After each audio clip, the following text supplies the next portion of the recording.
No vídeo de hoje nós vamos analisar os últimos 10 anos de prova da ESA acerca do tema de período pré-colonial. Então hoje você vai entender o que a ESA cobra acerca de período pré-colonial, como a ESA cobra, como são as questões. Mas antes de mais nada, se inscreve no canal do SOS História, ativa o sininho e curte esse vídeo para ajudar a gente a crescer cada vez mais. Eu conto muito com a sua ajuda. Então já vou colocar a primeira questão na tela, tá aí aparecendo para você. Leia com calma essa questão. Dá uma analisada e, se possível, coloca o gabarito aqui nos comentários. Coloca o gabarito nos comentários. Vamos ler, vamos dar uma lida. A respeito das expedições marítimas enviadas ao Brasil no período pré-colonizador, foram chamadas de expedições guarda-costas, expedidas entre 1516 e 1520, as missões comandadas por... Beleza, volta para cá. Então, essa questão aí é uma questão da ESA 2013. É uma questão da ESA 2013. Beleza? É uma questão da ESA 2013. Acerca de período pré-colonial, falando sobre as expedições que ocorrem ali, que ocorreram durante o período pré-colonial. Para quem já é meu aluno, sabe que eu tenho um bisuzinho muito forte acerca das expedições, que é o bisuzinho do hambúrguer, né? Se você já assistiu alguma aula minha que eu falo isso, você já sabe do que eu estou falando. Que isso, mestre? Hambúrguer? Exatamente, hambúrguer. Agora, o que é esse bisuzinho do hambúrguer? É a ideia de que um hambúrguer, quando você vai na hamburgueria, você compra o hambúrguer chega, aquele hambúrguer lá de 250 gramas de blend de carne, aquele hambúrguer ele é grande, aí tu fala, nossa, que hambúrguer grande, uau! Aí quando você dá aquela mordida, você fala, nossa, que hambúrguer gostoso, show de bola. Que hambúrguer gostoso. Que delícia.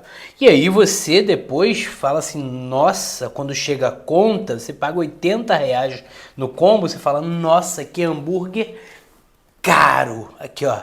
Esse hambúrguer ele é muito caro. Olha só, gente. GGC. Grande, gostoso e caro. O que é isso? São as 3 expedições que você tem que lembrar, no caso. GGC. A primeira expedição ela tem um objetivo simples. A gente tem a chegada dos portugueses em 1500, então em 1501 já vem o Gaspar de Lemos com um objetivo muito simples. Ele vem para fazer o reconhecimento. Então aqui em 1501 a gente tem a expedição de reconhecimento, tá? Expedição de reconhecimento. Show de bola? Agora, depois, quando ele reconhece o território e encontra aqui o pau-brasil, a segunda expedição que vem após o após o Gaspar de Lemos, já falei, é o Gonçalo Coelho. Gonçalo Coelho. Então, esse cara aqui, junto com o Fernão de Noronha, é o primeiro responsável a fazer a exploração. Então é uma expedição de exploração. Vai fazer exploração de quê, mestre? A exploração de pau-brasil, aquela madeira que eles encontram no litoral que vai ser utilizada para tingir roupas ali em 1501. Só que quando descobrem que existe ali uma madeira que gera lucratividade, isso incomoda alguns países, inclusive, né, principalmente a França fica muito incomodada com isso. O rei Francisco I vai falar, cadê a carta, cadê o testamento de Adão que fala que as terras só pertencem a Portugal e Espanha? Então começa a enviar corsários para fazer o comércio de pau-brasil, e aí Portugal vai enviar uma terceira expedição, que é a expedição do Cristóvão Jacques. Olha aí, essa expedição ela vai ocorrer em 1516 e aí eu vou contrastar um pouco com a questão 1526, tá, gente? Essa expedição ela vai fazer a proteção do litoral, gente. A proteção daquele território é também chamada de expedição guarda-costas. Olha só. Então, qual seria o gabarito? Vamos lá dar uma olhada. Seria expedição Cristóvão Jacques, gabarito Charlie. Show de bola? Coisa linda, coisa maravilhosa. Vamos para a segunda questão aí de período pré-colonial. Já dá uma olhada, tá aparecendo para você na tela. Já dá uma lida com calma. ESA 2013, no tocante às primeiras expedições econômicas, né? No tocante às primeiras... Na verdade, antes de eu dar uma lida, dá uma olhada aí com calma e já solta o gabarito nos comentários, se você puder. Já vê aí com calma, pausa, dá uma lida e vamos para cima, beleza? Dá uma olhada aí, se você quiser, comenta, já joga aquele comentário lindo, maravilhoso. Olha aí, show de bola? No tocante às primeiras atividades econômicas desenvolvidas pelos portugueses na colônia do Brasil, entre os anos de 1501 a 1530, é correto afirmar que se destacaram como atividades principais. Volta pra cá, gente, olha só, questãozinha da ESA de 2013, é isso? ESA 2013, duas questões de período pré-colonial na prova de 2013, o que não é muito comum, né? Convenhamos que não é muito comum. Ele tá falando, né, nessa questão sobre quais são as principais atividades. Olha só, a questão está te falando sobre atividade econômica. Gente, essa é muito fácil, né? Porque quando a gente fala de período pré-colonial, não há nada mais claro que saber que no período pré-colonial eles ficam no litoral e a atividade econômica desenvolvida durante essa fase é a atividade do pau-brasil, beleza? Que vai ser ali usada por meio da relação do escambo. Talvez eu já esteja até adiantando uma questãozinha aí em breve. Então, aqui a gente tem a relação do escambo. Muita atenção a isso. O que era o escambo? O escambo é a troca sem utilização de dinheiro. Os portugueses ofereciam um produtos de pouco valor em troca do pau-brasil. Não, cuidado. Os portugueses ofereciam produtos de pouco valor em troca da mão de obra indígena que vai para a região ali, para as regiões litorâneas do interior e vai extrair o pau-brasil, beleza? Então, se não tivesse a mão de obra indígena, como seria? Então, a relação de escambo, essa relação de troca que existe entre os portugueses e os indígenas, o português oferece um produto de pouco valor e, em troca, ele vai receber a mão de obra do indígena que vai fazer a extração do pau-brasil. No caso, qual seria o gabarito dessa questão? Dá uma olhada aí. O gabarito só poderia ser exploração de ouro e metais preciosos? Não. Escravização de indígena? Não. Extração da chamada droga do sertão? Não. Extração e comercialização do pau-brasil. Gabarito delta. Coisa linda, coisa maravilhosa. Gabarito delta. Questãozinha tranquilinha, né? Vamos para a próxima questão aí. Já está aparecendo na sua tela. Já dá uma olhada aí. Questãozinha da ESA 2019. Já joga o gabarito nos comentários. As primeiras atividades econômicas na América Portuguesa por parte do governo concentraram-se na extração do pau-brasil, dentro do regime de volta para cá. Olha só, essa questão causou muita polêmica na época, muita gente ficou em dúvida acerca dessa questão. Ele está falando sobre a extração de pau-brasil, tá? Está falando sobre a extração de pau-brasil. Só que a questão, ela tá falando sobre essas atividades econômicas concentradas dentro do regime, gente. Olha aqui, regime. E aí, isso você tem que se atentar. Por quê? Quando usa a palavra regime, não pode estar falando de escambo, entende? Não pode estar falando de escambo. Quando ela fala de regime, qual é o regime que se concentra essa extração do pau-brasil? O estanco. O escambo é uma relação de troca entre os indígenas e os portugueses. Agora, o estanco é o monopólio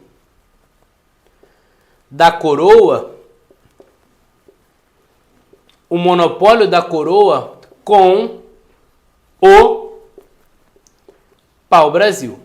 Então a coroa monopoliza o pau-brasil, ela vai controlar o pau-brasil, óbvio que de Portugal, e ela vai fazer a concessão, ela concede para comerciantes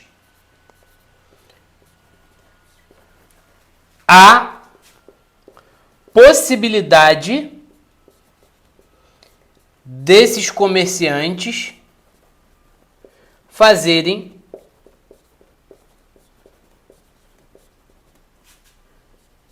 o escambo. Então, o que é o estanco? É o ato de monopolizar. O estanco é o regime de monopólio régio, o regime de monopólio da coroa em cima do pau-brasil. O estanco não é concessão, não é permissão, o estanco não é troca, o estanco não é escambo. Estanco é o monopólio da coroa. A coroa monopolizou e a partir desse monopólio ela concede o comércio de pau-brasil para grupos de comerciantes. Então, volta aí, qual seria o seu gabarito dentro dessa questão, gente? Só poderia ser delta, mais uma vez. Olha aí, gente. Gabarito letra D, delta. Vamos para mais uma questão, tá aí aparecendo para você na tela, questãozinha da ESA 2022. Questãozinha da ESA 2022. Dá uma lida com calma. E se for possível, coloca já o gabarito nos comentários, comenta aí se você teve dificuldade. E se você quiser mais vídeos como esse, comenta, quero mais vídeos como esse, pra gente poder gravar aqui no SOS História para vocês. Após as primeiras expedições, os enviados da coroa portuguesa perceberam que não seria possível obter aqui no Brasil lucros fáceis e imediatos. Olha só, eles perceberam que não seria possível lucros fáceis e imediatos. Qual foi o principal motivo que levou os portugueses, colonizadores portugueses, a entenderem que a exploração da colônia da América do Sul não seria fácil? Então ele falou que eles perceberam, após as primeiras expedições, que eles não encontrariam lucros fáceis e imediatos. Vamos lá, qual foi o principal motivo que levou os colonizadores a entenderem que a exploração da colônia da América do Sul não seria fácil? A incapacidade de utilizar mão de obra indígena? Nada a ver, né? Na agrícola de café, completa viagem. O alto custo do cativo africano, também nada a ver. No período pré-colonial eles nem estavam pensando em cativo africano. A ação econômica militar de nações europeias que não reconheciam o tratado Tratado de Tordesilhas assinado entre Portugal e Espanha. Os portugueses não encontraram os resíduos de ouro como ocorreram em outras regiões da América do Sul, especialmente em áreas exploradas pelos espanhóis. Letra E, a escassa população portuguesa que inviabilizava, nada a ver, né? Gente, dentro dessas aí, volta pra cá, qual seria o gabarito? Olha só, ele tá falando no texto, volta pro texto aí, olha o que ele fala. Após as primeiras expedições enviadas para a coroa portuguesa, perceberam que não seria possível obter aqui no Brasil lucros fáceis e imediatos. Volta para cá. Então ele fala que após as primeiras expedições, eles perceberam que não seria possível, lucros fáceis e imediatos. Aqui, ó, lucros fáceis e imediatos. Então, lucros fáceis e imediatos não seriam possíveis após as primeiras visitações. Só que muita gente errou essa questão pelo seguinte: os caras falaram, mas não teve esse lance dos franceses não quererem tudo mais, não aceitarem? Perfeito, gente. Teve, de fato, países europeus não aceitaram essa divisão do Tratado de Tordesilhas entre Portugal e Espanha. Só que o que a questão está te perguntando é por que, gente? Por que nessas primeiras expedições eles perceberam que não teriam lucros fáceis e imediatos? Não foi por conta dos europeus, não foi por conta dos franceses, não foi por conta de outros países, mas sim por conta do fato de eles não terem encontrado jazidas de ouro aqui na região. Então, eles não encontraram jazidas de ouro. Não encontraram jazidas de ouro na região. Se eles tivessem encontrado, eles teriam lucros fáceis e imediatos, independente da ação dos países espanhóis, dos países europeus. Então não tem nada a ver com o fato das ações militares dos países europeus. Tem a ver com o fato deles não terem encontrado jazidas de ouro aqui de forma inicial. Então qual seria o gabarito dessa questão? Olha aí, o gabarito seria, volta pra cá, gabarito letra D, delta. Gente, que isso? DDD, coisa louca, hein? Que isso? DDD, 21, 49, 85, qual é o seu DDD? Coisa boba, coisa boba. Olha só, se inscreve no canal, ativa o sininho, curte esse vídeo para ajudar o SOS História a crescer cada vez mais com esse conteúdo top demais sobre período pré-colonial na prova da ESA. Vamos junto, rumo à sua aprovação, rumo à sua farda. Um abraço.